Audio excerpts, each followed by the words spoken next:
Following an absolutely quality weekend of Rugby World Cup action, I'm going to be having a look at some of the statistics behind the two big games of the weekend. In this video, I'm going to be looking at the statistics between Ireland and South Africa, and in the next video, which should be up shortly after this one, between Wales and Australia. As well, I've got some key player statistics to see who really topped the charts and put the best foot forward for their team. So just to kick us off between Ireland and South Africa, what a game it was. Some of the comments you guys left, I'm still working my way through. And look, it seems like you enjoyed the game and it was a very nervous watch. Maybe that took away from some of the enjoyment factor. Probably have no fingernails left. But I guess that's what Rugby World Cups are all about. Now look, some of these statistics really do reflect how close the encounter was. And a couple of them are potentially towards the bottom show just where the tide turned in Ireland's favour. Just to start off with territory and possession, Ireland edged the territory 52% to 48%. And then South Africa edged the possession 51% to 49%. Just completely down the middle in both these statistics. There's not an awful lot you can take. Both teams really had their spells in this test match. Now, look, I think what rugby's all about is momentum and how can you make the most out of your stint of territory and possession. And obviously Ireland did better at converting the territory into points. Although they didn't have that high of a strike rate, but you have to consider it's a Rugby World Cup knockout match against one of the best defences in world rugby, so you can't expect too high of a conversion rate. And then South Africa on the opposing end didn't quite make enough of their territory in possession, but as you can see the stats are just so close. Now a stat that isn't actually too close is the meters made with ball in hand. Ireland with 218 and the Boks with 383. Now that is, look, somewhat of a landslide in the Boks' favour. I mean, it was a very close match in terms of scoreboard and it felt really tense at all times, but potentially there's a couple breaks that the Boks made that looked really dangerous. There was that awful bounce that evaded James Lowe and Aronson got his hands on the ball, and then I think he passed it inside to Jesse Creel, so there's a few times there in which some meters got made.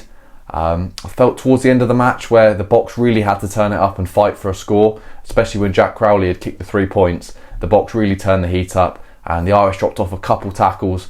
Looked some amazing last ditch defence from the Irish, some really good covering tackles and scrambled defence, but the Boks made a couple breaks from tackles that towards the end of the game made them look quite dangerous, so maybe that's where the extra meters comes from. If there's something I've missed, let me know in the comment section down below. Were there any other key events where the Boks clocked up quite a few meters? Now in terms of carries over the gain line, this is also edged by the Boks, I'd say once again from the carries late on. Not by that much this time, just by 9 carries, 37 to 46. Look, it's a decent difference. As I said, a lot of them came on late on for the Boks. I think the Irish made the majority of theirs in the first half. They looked really dangerous. And yeah, it's all about riding the momentum and then trying to turn those sort of gain line positive carries into quick ball and then get the ball to the space. But as I said, when you're playing against two quality drift defences and blitz defences respectively, it's always going to be tough. Defenders beaten, this is only slightly edged by the Boks, 20 to 23.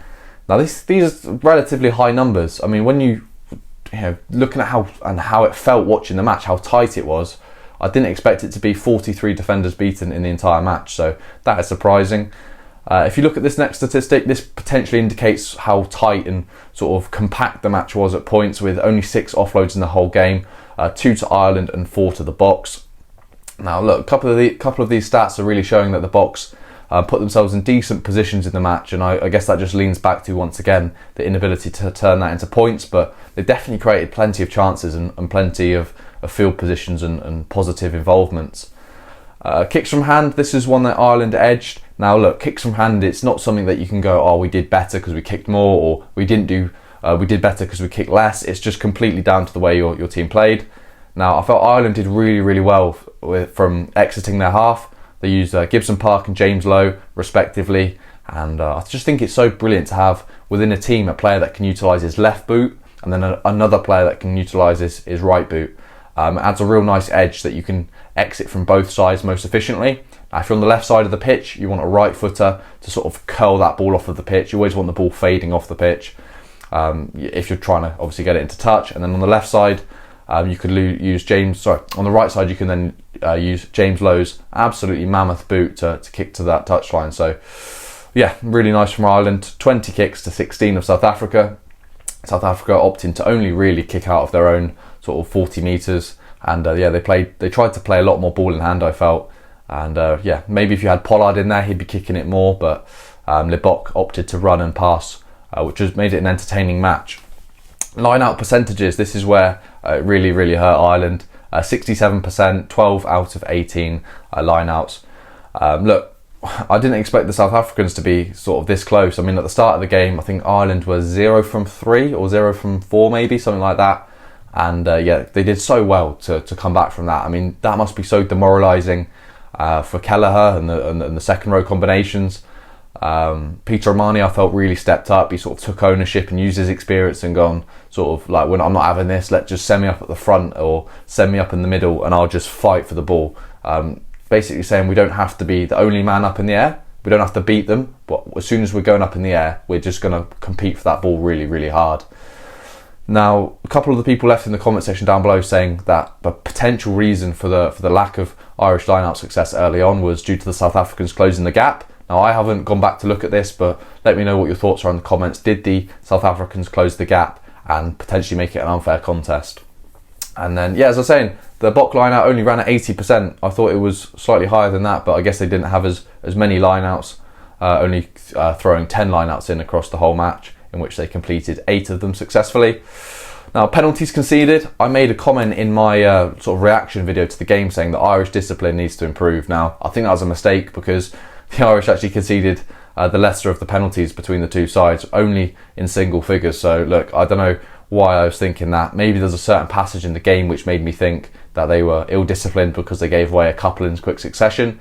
I think the point in the match in which I sort of got the mindset that the discipline was poor was in the last sort of 10 minutes where they gave Box plenty of shots at goal. So maybe that sort of twinged and changed my mindset, and maybe that's why. And then the Box with 11 penalties conceded, most of which I presume was in the first half. And probably the one that hurt them the most was the last penalty that Jack Crowley kicked over, which meant the Box had to score a try in the last 5 minutes, which, I mean, they did come really close, but ultimately nothing came of it. And then tackles made. The Box made the most tackles in the game by 15. Look, it was an abrasive game to say the least. Very attritional, and both teams. I mean, look, I was expecting potentially a few more tackles than that. I guess there was quite a lot of stoppages in play with scrums and lineouts, etc. But it'd be interesting to see what percentage of those tackles were tackles in which we're trying to put the other person in a hospital, because some of those hits were just absolutely crunching. Tackle success rate, the Box coming out on the good side of this result as well, 79% to 83. Now, a lot of people have left in the comment section down below saying sort of during this game and sort of the defensive strategies used by both teams isn't necessarily about tackle completion. It's about the method of defence of shooting out of the line. And I guess that's why the percentages are sort of unusually low. I guess when these teams play against sort of teams outside of the top 5, their tackle completion is much higher. I think it's just because that you're playing against quality operators. It becomes difficult to make all your tackles. And then the staggering statistic in which I felt the Irish really made the most of and pretty much won them the game was the turnovers. They won 9 turnovers. I'll be interested to see how many of them were Caelan Doris over that ball and the back row. 9 turnovers to 3 of South Africa. So that is pivotal, really. When you look at some of the statistics being slightly lower tackle percentages and conceding quite a few clean breaks and defenders beaten and carries over the gain line, that can sometimes work in your favour. Now, if a player falls your side of the defence and makes a positive carry, it can be much easier to lock onto that ball. Obviously, you have to make sure your player's rolled away, but if you can lock onto that ball, it sometimes helps that they're making a positive carry. So, that was fascinating, and I felt that got Ireland out of trouble quite a lot of times. Now, those are the sort of key match stats. I'm just going to talk about a couple of, I think we've got 3 players here which top the charts in their respective disciplines. Caelan Doris with 13 tackles. I don't believe he missed many. I think he might have made them all. So fair play to Caelan Doris. He was absolutely exceptional in this game. Damien Valemsa made 73 metres, which was the highest in the match. Wow, fair play to him. I thought he was a real bright spark in what was potentially sort of underwhelming performance from South Africa, considering the kicking. So I think it's harsh to call it underwhelming. Maybe not to the premium level they'd expect, but I thought Willemse really shone in that team, and he looked really real quality, and really threatened to sort of create even more line breaks. Jesse Kriel also topped the stats, 6 carries over the gain line, which was the most in the match. Now I thought Jesse Kriel was potentially a little bit quiet in this game, but clearly I must not have been watching. I remember when I think it was it Arantza popped it inside, and Gary Ringrose scrambled back to make a good covering tackle on Kriel. But Kriel, yeah, I feel maybe he got involved more than he usually would. Some really, I remember him making a couple really nice carries in the outside channels. Often you find in the outside backs, when they're going to make meters, they often fall to ground, and you can see the covering defence sort of arm right up around the shoulder level, and threatening for high tackles. But yeah, I don't think the referee in this match was too keen to give silly penalties, which was good. I meant the game flowed. But yeah, fair play to the 3 players I just mentioned. They obviously did their utmost to contribute towards their team. But yeah, I mean, looking back at it, it's been 2, maybe 3 days now since the match, and yeah, I love watching the highlights. It's an absolute rugby classic, and I think a lot of us right now don't necessarily appreciate that in sort of 5, 6, even up to 10, 15 years. This game will be looked back on, and look, if Box go on to win the World Cup, it will be forgotten about, but if the Irish go on to win the World Cup this year, then it'll be looked back on as one of the real key moments in their World Cup success of building the confidence, and sort of just winning those big moments is it can become a habit. If you can really learn to grind out wins and look potentially not good whilst winning, then that shows your quality side. So look, I just want to say thank you to all of the viewers over the previous Ireland and South Africa videos. I've loved the interaction in the comments. I'm still getting through the comments, and yeah, I'll make sure I get back to every single one. But yeah, thank you very much for watching.